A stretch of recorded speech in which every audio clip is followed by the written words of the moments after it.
La princesa Ana acaba de hacer lo que ni el propio rey se atrevió a ejecutar.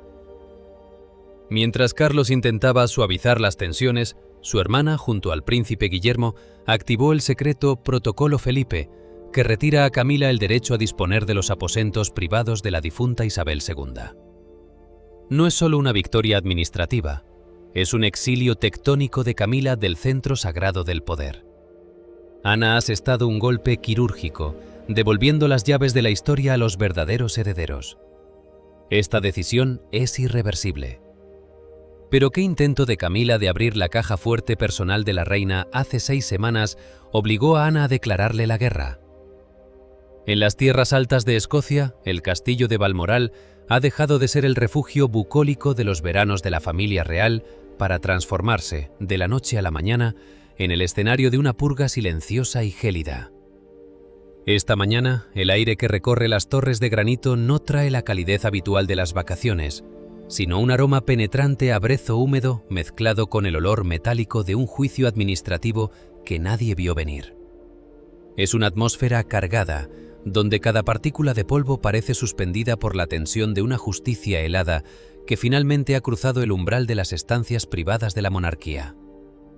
La princesa Ana, conocida en los pasillos de palacio como la princesa de hierro por su disciplina inquebrantable, avanza por los interminables pasillos alfombrados con el tartán de la casa.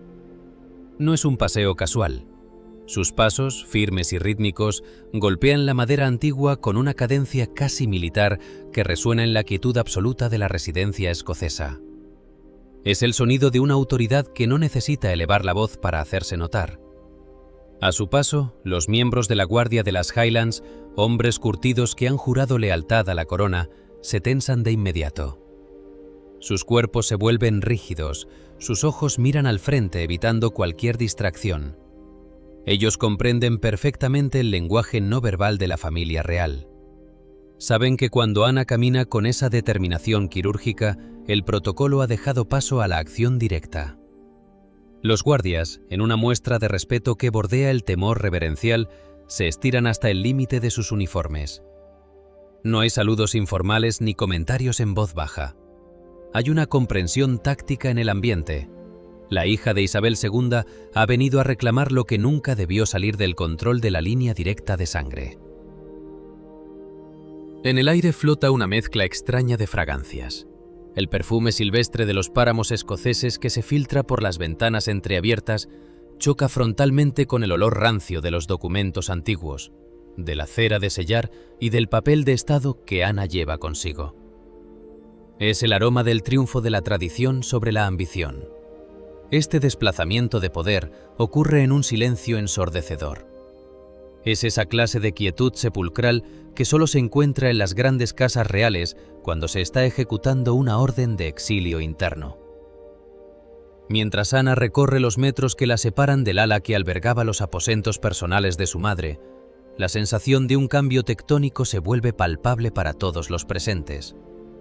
La maquinaria administrativa de la corona, a menudo lenta y burocrática, ha sido activada con una velocidad asombrosa gracias a la alianza secreta entre la princesa real y el príncipe Guillermo. Incluso los ayudantes de cámara y el personal de servicio, acostumbrados a las intrigas de pasillo, evitan hoy los susurros habituales.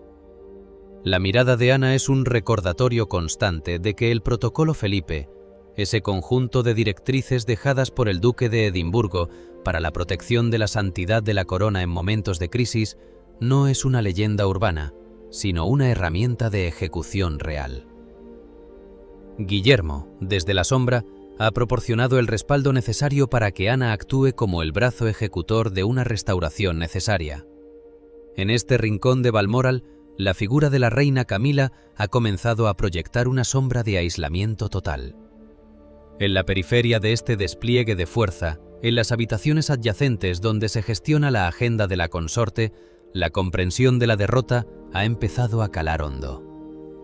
Camila, que durante meses se sintió la dueña absoluta de la narrativa palaciega, percibe ahora que el terreno bajo sus pies ha cedido. La alianza entre Ana y Guillermo ha creado un frente unido contra el cual ni siquiera el rey Carlos, con su tendencia a evitar los conflictos directos y a intentar limar asperezas, puede intervenir.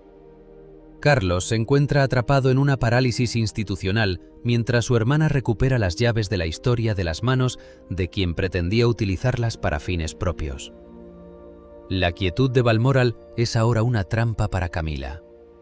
Es el silencio en el que uno se da cuenta de que las puertas que ayer estaban abiertas hoy requieren una autorización que ella ya no posee. Los ganchos de los retratos de los ancestros parecen observar el paso de Ana con aprobación, mientras los herederos legítimos retoman el control de los espacios sagrados. La princesa real no ha tenido que forzar una cerradura. Ha utilizado la ley interna de la casa para demostrar quién tiene la última palabra sobre el legado de Isabel II. La presencia de Ana en ese pasillo es el recordatorio físico de que el acceso a la intimidad de la difunta soberana es un privilegio de nacimiento, no un derecho adquirido por matrimonio. Cada centímetro que Ana avanza hacia el santuario privado de su madre es un centímetro que Camila retrocede en la jerarquía del respeto palaciego. La atmósfera de triunfo que rodea a la princesa de hierro es casi eléctrica. No hay necesidad de grandes discursos ni de comunicados oficiales a la prensa para que el mensaje llegue a su destino. Camila entiende, en medio de este aire impregnado de brezo y firmeza, que su tiempo de libre acceso a los secretos de la corona ha terminado abruptamente. La unión entre la tía y el sobrino ha cerrado el círculo de protección sobre las pertenencias más personales de la reina eterna, dejando a la actual consorte en una posición de vulnerabilidad que jamás imaginó alcanzar bajo el reinado de Carlos. El peso de la historia ha vuelto a recaer en las manos de quienes Ana considera sus verdaderos custodios. Balmoral es testigo de cómo una autoridad de la princesa real se impone sobre cualquier intento de modernización que pretenda borrar las huellas de Isabel II. El ambiente es de una claridad meridiana. La guerra ha comenzado de forma oficial en el corazón de Escocia, y las primeras líneas de batalla han sido trazadas con la frialdad de quien sabe que tiene la razón legal y moral. El castillo, con sus muros cargados de siglos de decisiones trascendentales, observa cómo el protocolo se convierte en un arma quirúrgica capaz de despojar a Camila de su influencia en el centro neurálgico del poder personal de la monarquía. Los detalles de este asalto burocrático han comenzado a filtrarse desde las oficinas administrativas de Balmoral, revelando una maniobra de una precisión legal que solo alguien con la meticulosidad de la princesa Ana podría haber orquestado. Todo se centra en un hallazgo fortuito pero devastador dentro de los archivos privados del difunto príncipe Felipe, el duque de Edimburgo. Ana, actuando con la paciencia de una estratega que conoce cada rincón de la constitución no escrita de la monarquía, localizó un documento sellado bajo el título de Directiva Testamentaria. Este papel, redactado por Felipe años antes de su fallecimiento, no era un simple testamento de bienes materiales, sino una orden de blindaje histórico. Según los términos específicos de esta directiva, el acceso a las pertenencias personales, diarios íntimos y correspondencia privada de la reina Isabel II queda restringido de forma exclusiva a los descendientes directos de sangre. Este tecnicismo legal, que en otro contexto podría parecer una formalidad menor, se ha convertido en el arma definitiva contra la reina Camila. Al especificar el concepto de linaje de sangre, el príncipe Felipe excluyó preventivamente a cualquier consorte del acceso al santuario privado de su esposa. La princesa Ana, al presentar este documento, no solo ha invocado la voluntad de su padre, sino que ha forzado a la maquinaria de la corona a elegir entre la tradición del linaje o la comodidad del matrimonio actual. Sin embargo, para que esta directiva tuviera fuerza ejecutiva inmediata bajo el nuevo reinado, Ana necesitaba un aliado en la línea de sucesión, y lo encontró en el príncipe Guillermo. Guillermo, en su calidad de heredero al trono y custodio del futuro de la institución, no vaciló. Con una firma rápida y decidida, el príncipe de Gales firmó la orden de ejecución que valida la directiva de su abuelo. Este acto convierte el deseo de Felipe en una ley interna de cumplimiento obligatorio. El resultado ha sido un golpe de estado administrativo sin precedentes. Camila ha sido oficialmente destituida de su cargo honorífico como ama de los archivos. Este puesto, que ella había asumido con la intención de supervisar la transición del legado de Isabel II, le otorgaba un poder inmenso sobre la narrativa histórica de la familia real. Tenía la capacidad de decidir qué cartas se publicaban, qué diarios se guardaban bajo llave y qué secretos de la anterior soberana saldrían a la luz. Ahora ese poder se ha evaporado. La realidad para la reina consorte es ahora humillante. Se le ha prohibido formalmente el paso a las oficinas privadas y al gabinete de Isabel II, lugares que hasta hace 6 semanas consideraba su extensión personal. Pero la restricción va más allá de una simple prohibición de entrada. Ana ha impuesto un régimen de escolta escrita. Esto significa que si Camila necesita por alguna razón protocolaria retirar algún objeto o consultar un documento en las estancias de la difunta reina, debe solicitar un permiso formal a la princesa Ana. Si el permiso es concedido, Camila no puede entrar sola. Debe ser escoltada personalmente por Ana o por un representante directo nombrado por ella, quien supervisará cada movimiento de la consorte para asegurar que no se toque nada fuera de lo estrictamente autorizado. ¿Sabían que la princesa Ana es el único miembro de la familia que no teme discutir abiertamente con Carlos desde que eran niños? Si ya conocían este rasgo de la princesa de hierro, denle a me gusta al vídeo. Y si no lo sabían, es el momento perfecto para suscribirse al canal. En los pasillos de palacio, este movimiento se describe como la limpieza del linaje. La oficina de la princesa real ha dejado claro que la historia de Isabel II pertenece a sus hijos y nietos, no a quienes se incorporaron a la familia por alianzas matrimoniales posteriores. La exclusión de Camila de los archivos es total. Se han cambiado las cerraduras electrónicas y se han revocado los códigos de acceso que la consorte utilizaba habitualmente. El mensaje es meridiano. Camila es la esposa del rey, pero no es la heredera de la reina. La alianza entre Ana y Guillermo ha creado un cordón sanitario alrededor de los secretos de Isabel II, protegiendo lo que ellos consideran la pureza de la historia frente a cualquier intento de edición o manipulación por parte de Camila. La figura de Camila en Balmoral se ha vuelto casi espectral en lo que respecta a la toma de decisiones. Mientras ella se ve obligada a observar desde la distancia cómo Ana organiza el inventario de los recuerdos más íntimos de su madre, Guillermo refuerza la posición de su tía. El príncipe de Gales comprende que proteger los archivos de su abuela es proteger la mística de la propia monarquía. Para Guillermo, permitir que Camila tuviera el control total de los papeles de Isabel II era un riesgo que no estaba dispuesto a correr, especialmente después de los rumores sobre la curiosidad excesiva de la consorte por ciertos documentos financieros y personales de la anterior soberana. La orden de ejecución firmada por Guillermo ha sido comunicada a todo el personal de seguridad de las residencias reales. Los guardias tienen instrucciones precisas de denegar el acceso a la reina consorte si no presenta la autorización firmada por la princesa Ana. Esta situación ha generado momentos de una tensión insoportable. Fuentes internas aseguran que Camila intentó poner a prueba la nueva normativa hace apenas unos días, encontrándose con la negativa firme de un oficial que le recordó, con el mayor de los respetos, pero con una frialdad absoluta, que las órdenes de la ama de los archivos, título que ahora ostenta Ana de facto, son inapelables. El rey Carlos, por su parte, se encuentra en una encrucijada imposible. Por un lado está la lealtad a su esposa y su deseo de que sea respetada como la primera dama del reino. Por otro, está el peso legal de una directiva testamentaria de su padre y la firma de su propio heredero. En el mundo de la monarquía, un documento firmado por el heredero al trono sobre asuntos de sucesión y legado tiene un peso constitucional que el propio monarca prefiere no desafiar para evitar una crisis de legitimidad. Ana ha jugado sus cartas con maestría, utilizando el respeto de Carlos por la voluntad de Felipe para aislar a Camila.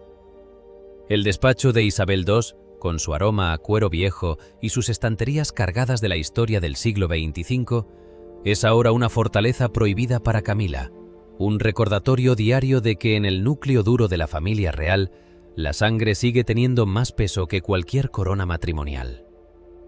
El control de las llaves, de los sellos y de los secretos ha vuelto a la línea directa, y la reina consorte se ha quedado fuera, observando cómo la princesa real y el príncipe Guillermo reconstruyen el muro que separa a los consortes de la verdadera esencia del poder real. Todo el conflicto que hoy divide a la familia real tiene su origen exacto hace 6 semanas, bajo el cielo plomizo de Sandringham. Durante un fin de semana que debía ser de descanso privado para el círculo más íntimo de los Windsor, se produjo el incidente que rompió para siempre la paz entre la reina consorte y la princesa real.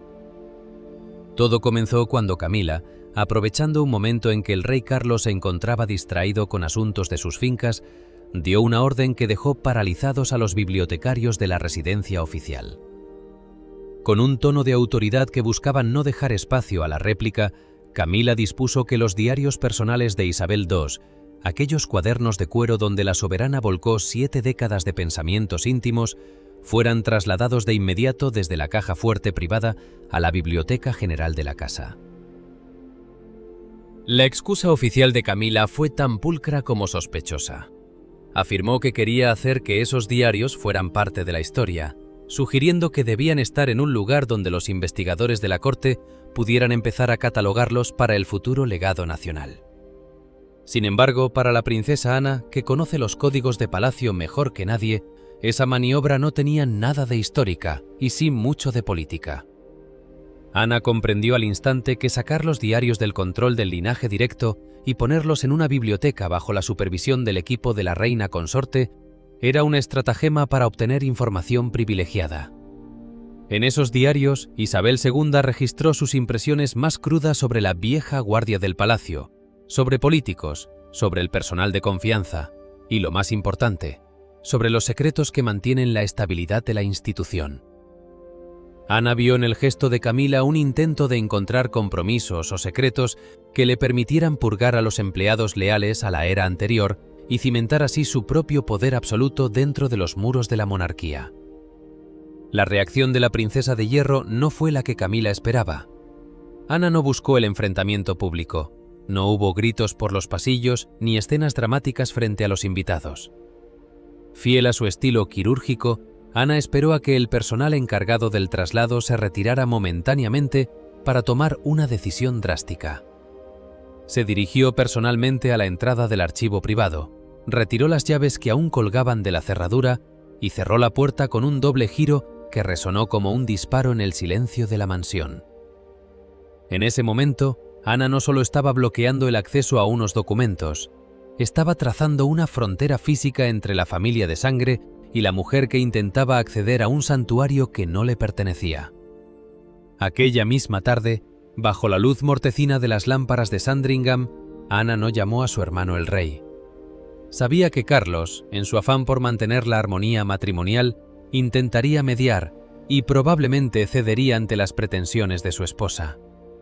En su lugar, la princesa real marcó el número directo de su sobrino, el príncipe Guillermo. Fue una conversación breve, despojada de adornos innecesarios, pero cargada de una trascendencia histórica. Ana le relató paso a paso la maniobra de Camila y su sospecha de que la consorte buscaba armas informativas para controlar el entorno del rey. La respuesta de Guillermo fue inmediata y contundente. El heredero al trono, que siempre ha guardado un respeto casi sagrado por la memoria de su abuela, sintió que la línea roja había sido cruzada.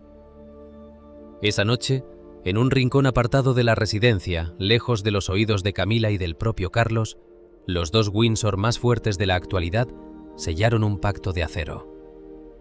Guillermo y Ana acordaron que la custodia de la intimidad de Isabel II era una cuestión de seguridad nacional y de integridad familiar que no podía quedar a merced de una consorte.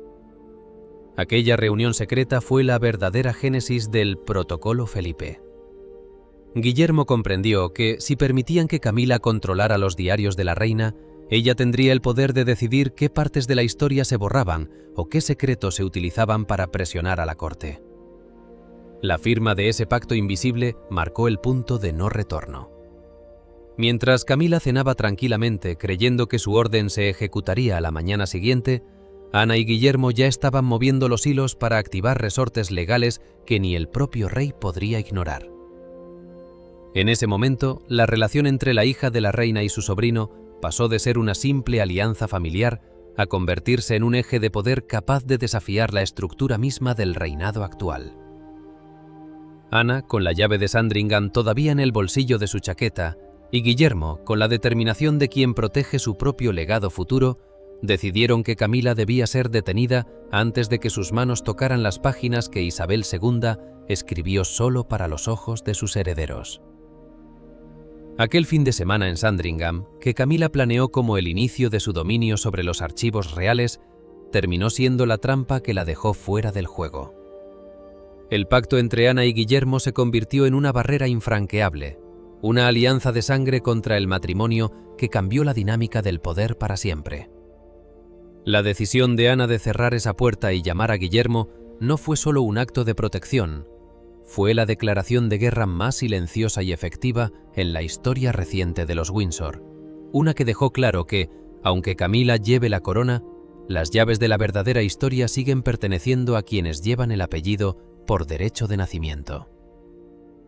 El escenario de esta ejecución emocional fue la sala de té de Balmoral, un espacio que durante décadas ha sido el símbolo de la calidez familiar de los Windsor, pero que esa tarde se transformó en una cámara de justicia gélida. La luz del atardecer escocés se filtraba por los ventanales, proyectando sombras alargadas sobre la mesa de caoba, donde el servicio de té de porcelana de Meissen parecía vibrar ante la tensión acumulada. En el centro de este cuadro de alta tensión se encontraba la princesa Ana, manteniendo una postura de una rectitud militar. Su rostro era una máscara de calma absoluta, esa clase de tranquilidad que solo poseen quienes saben que tienen la victoria en la mano antes de pronunciar la primera palabra. Frente a ella, la reina Camila intentaba mantener el tipo, pero la fachada de control que tanto le había costado construir durante décadas empezaba a mostrar grietas profundas. Ana, sin mediar palabra, extendió su mano y depositó sobre el mantel de lino una carpeta de cuero oscuro con el escudo del duque de Edimburgo grabado en oro. Era la copia de la directiva Felipe. El sonido del papel golpeando suavemente la mesa resonó como un trueno en el silencio sepulcral de la estancia. Camila bajó la mirada hacia el documento, y en ese preciso instante, los testigos del servicio notaron un cambio físico en la consorte. Sus dedos, adornados con anillos históricos de la familia, empezaron a temblar de forma casi imperceptible, pero constante, mientras rodeaban su taza de té. El tintineo de la porcelana contra el platillo era el único sonido que delataba el pánico que estaba empezando a consumir a la esposa del rey. La princesa real no apartó la vista de Camila. Su mirada, quirúrgica y desprovista de cualquier rastro de compasión, observaba cómo la consorte leía los párrafos que la despojaban de su poder sobre los archivos. Camila comprendió en ese segundo que no se trataba solo de unos diarios o de unas cartas antiguas. Se trataba de las llaves de los secretos más oscuros y valiosos del imperio, la información que le otorgaba una ventaja estratégica sobre el resto de la familia. Al ser expulsada de ese santuario, Camila perdía su escudo y su espada dentro del palacio.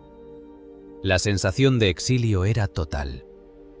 Mientras esta batalla silenciosa se libraba en la mesa, el rey Carlos se encontraba a unos metros de distancia, pero emocionalmente parecía estar en otro continente.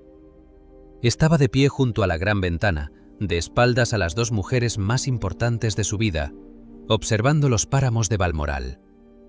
Su postura era la de un hombre aplastado por el peso de una lealtad dividida.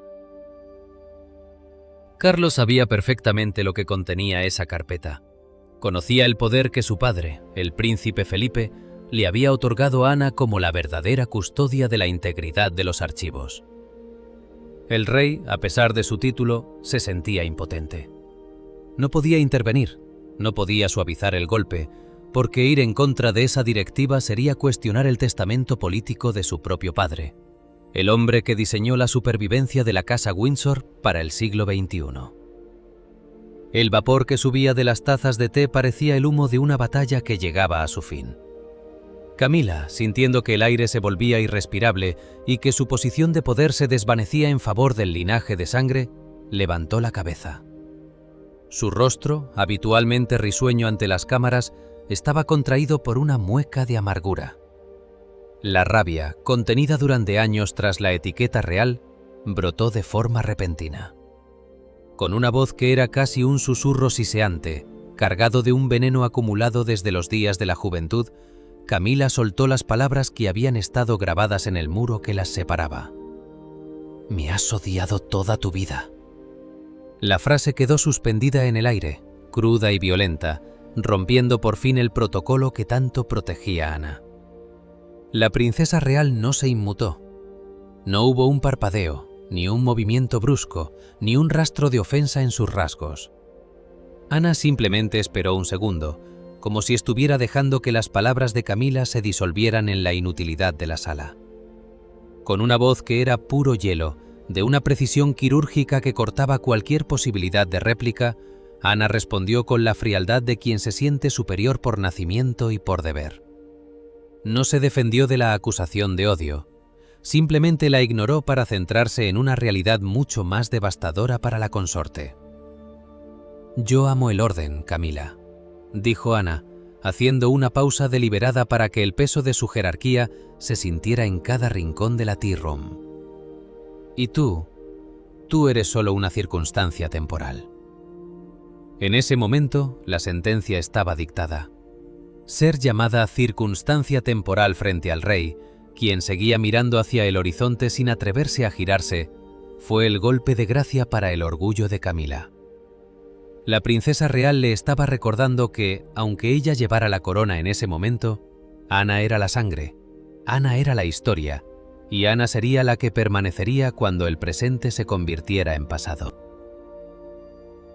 Carlos, al oír la dureza de su hermana, cerró los ojos por un instante, aceptando en silencio que el orden de su padre prevalecía sobre sus propios deseos.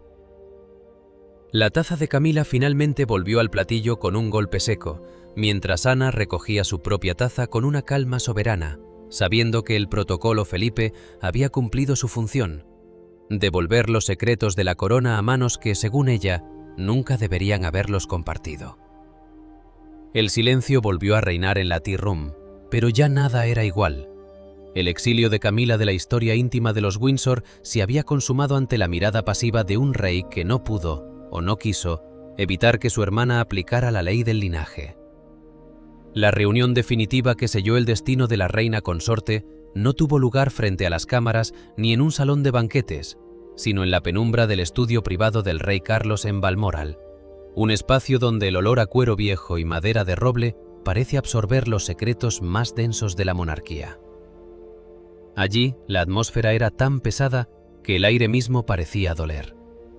El rey Carlos, visiblemente agotado y con los hombros cargados por la presión de las últimas semanas, intentó realizar un último esfuerzo de mediación. Con una voz que buscaba la calidez, pero que solo encontraba la fragilidad, apeló a lo que él llamaba el sentido de unidad familiar. Carlos habló de la necesidad de proyectar una imagen de armonía hacia la nación, de cómo las fisuras internas podrían alimentar a los enemigos de la corona y de que al final del día todos debían remar en la misma dirección para asegurar la estabilidad del trono. Sin embargo, sus palabras chocaron contra un muro de acero. Frente a él, la princesa Ana no se movió ni un milímetro. Su rostro, una máscara de absoluta determinación, reflejaba ese frío quirúrgico que ha cultivado durante décadas de servicio incondicional. Ana no estaba allí para negociar ni para escuchar discursos románticos sobre la familia. Estaba allí para ejecutar una orden institucional. A su lado, el príncipe Guillermo se mantenía como una estatua de granito, con una postura rígida que confirmaba su lealtad absoluta hacia su tía.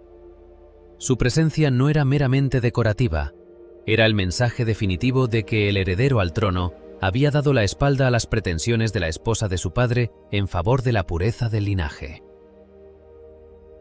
Carlos, al notar el silencio sepulcral de su hermana y su hijo, intentó una vez más suavizar el tono, sugiriendo que Camila podría conservar las llaves por un tiempo más bajo un régimen de supervisión. Fue en ese momento cuando la princesa Ana decidió que el tiempo de la cortesía había terminado. Con una calma que resultaba aterradora, Ana interrumpió al rey y puso sobre la mesa el ultimátum que nadie esperaba, pero que ella había preparado con la paciencia de un verdugo. Ana le dijo a Carlos, mirándolo directamente a los ojos, que no habría términos medios. La exigencia era clara: o Camila entregaba las llaves de los archivos y los aposentos privados de la reina Isabel II en ese mismo instante, renunciando a cualquier derecho de acceso, o Ana tomaría medidas drásticas que harían temblar los cimientos del Palacio de Buckingham. El as en la manga de la princesa real era devastador. Amenazó con hacer públicos los diarios y memorias privadas del príncipe Felipe que ella custodiaba con celo. Documentos en los que el duque de Edimburgo, con su característica brutalidad y honestidad, dejó constancia escrita de su verdadera opinión sobre el papel de Camila durante la convulsa década de los 90. Mencionar los años 90 en esa habitación fue como lanzar una granada en un espacio cerrado. Es la década de las sombras, de las llamadas interceptadas, del divorcio del siglo y de la caída en desgracia de la imagen pública de los Windsor. Ana dejó claro que Felipe había documentado detalles específicos sobre las maniobras de Camila para infiltrarse en el círculo íntimo del entonces príncipe de Gales, y cómo sus acciones habían afectado la salud emocional de la corona. La amenaza era quirúrgica.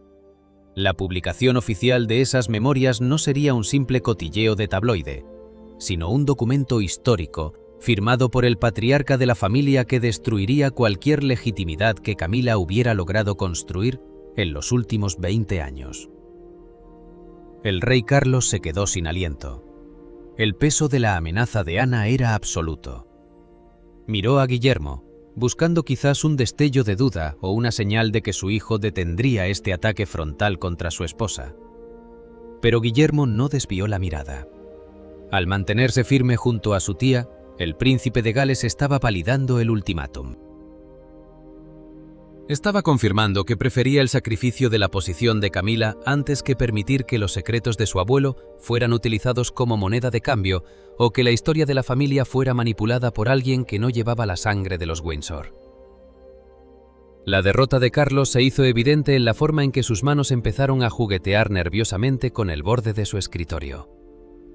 El rey comprendió en ese segundo que el poder real en la familia se había desplazado.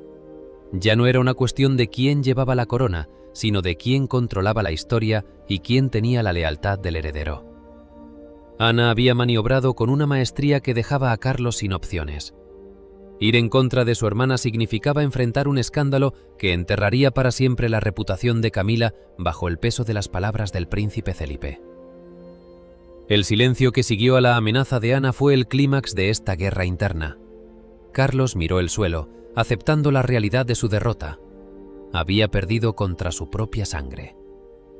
La princesa de hierro y el heredero de piedra habían formado una coalición que el monarca no podía romper. La rendición de Carlos no fue anunciada con grandes palabras, sino con un simple y pesado suspiro de resignación. Entendió que resistirse era inútil y que la autoridad de Camila en el centro sagrado del poder había llegado a su fin. Ana, sin mostrar ni un ápice de triunfo, pero con una satisfacción fría en sus ojos, esperó a que su hermano asintiera, sabiendo que las llaves de la historia volvían finalmente a manos de sus verdaderos custodios. El mapa de poder en el corazón de la monarquía británica ha sido redibujado de manera definitiva, estableciendo lo que los analistas de la corte ya denominan el nuevo orden mundial de los Windsor. Tras la tormenta burocrática y el ultimátum de la princesa real, la estructura interna de palacio ha cristalizado en una realidad donde la jerarquía de sangre se ha impuesto sobre cualquier título matrimonial. La princesa Ana ha sido reconocida oficialmente en los círculos más íntimos y operativos de la corona como la guardiana suprema de la memoria. Este no es un título decorativo ni una distinción honorífica para las cámaras. Es un cargo de control total y absoluto sobre el legado, los archivos y la narrativa histórica de la reina Isabel II y el príncipe Felipe. Bajo este nuevo régimen, la figura de la reina Camila ha sufrido una transformación institucional drástica. En la práctica y tras los muros de granito de Balmoral y las oficinas de Buckingham, la consorte ha sido reducida a la condición de una invitada de honor. Aunque mantiene su estatus público al lado del rey Carlos, Camila tiene ahora terminantemente prohibido tocar, consultar o disponer de las reliquias del pasado monárquico. Las cajas fuertes, los diarios de cuero y la correspondencia privada que definen 7 décadas de reinado están ahora bajo el sello exclusivo de Ana. Camila se encuentra en la posición paradójica de ser la esposa del soberano, pero carecer de las llaves del gabinete de su predecesora. Es una observadora externa en su propio hogar oficial, una mujer que puede lucir las joyas de la corona, pero que tiene vetado el acceso a la verdad documental que sostiene la mística de la institución. Este desenlace deja una lección filosófica profunda sobre la naturaleza del poder real en el siglo XXI. Ana y Guillermo han demostrado que la verdadera autoridad en una dinastía milenaria no pertenece necesariamente a quien se sienta en el trono en el presente, sino a aquellos que mantienen la fidelidad inquebrantable a las raíces y al linaje. El trono es una posición que se ocupa temporalmente, pero la memoria y la sangre son el hilo conductor eterno. Al activar el Protocolo Felipe, Ana no solo protegió unos papeles, protegió la soberanía de los ancestros frente a las ambiciones del presente. La verdadera fuerza de la monarquía no reside en la popularidad actual ni en las alianzas matrimoniales, sino en la voluntad de hierro de quienes están dispuestos a ser los guardianes del pasado para asegurar la integridad del futuro. El príncipe Guillermo ha emergido de este conflicto como el gran estratega del mañana. Al unir su destino al de su tía, ha enviado un mensaje inequívoco a la nación y a la propia corte. El futuro de la corona está blindado por la memoria de sus antecesores. Guillermo no busca una monarquía de consensos fáciles si estos ponen en riesgo la santidad de la historia de su abuela. Su alianza con la princesa de hierro confirma que el próximo reinado será una continuación directa del espíritu de deber y discreción que caracterizó a Isabel II, dejando poco o ningún espacio para que influencias externas manipulen el legado familiar. La voluntad de los antepasados vive a través de la determinación de Guillermo, quien ha preferido la confrontación directa antes que permitir que el santuario privado de la reina eterna fuera vulnerado. La soledad de Camila en los archivos reales es el símbolo del triunfo del linaje. Mientras Ana organiza el inventario de la historia con la precisión de quien guarda un tesoro sagrado, la reina consorte debe aceptar que hay fronteras que nunca podrá cruzar. El palacio ha recuperado su orden natural. Los secretos pertenecen a los herederos, y el pasado es un territorio prohibido para quienes no llevan el apellido Windsor por derecho de nacimiento. La firmeza de Ana y la visión de Guillermo han creado un cordón sanitario que garantiza que la mística de la corona permanezca intacta, lejos del alcance de cualquier intento de revisionismo o búsqueda de influencia personal. La era de la ambigüedad ha terminado. La memoria tiene ahora una guardiana con voluntad de acero, y el futuro de la monarquía descansa sobre la roca inamovible de sus propias raíces. ¿Hizo bien la princesa Ana al unirse a Guillermo contra Camila? Escriban su ciudad y su opinión en los comentarios.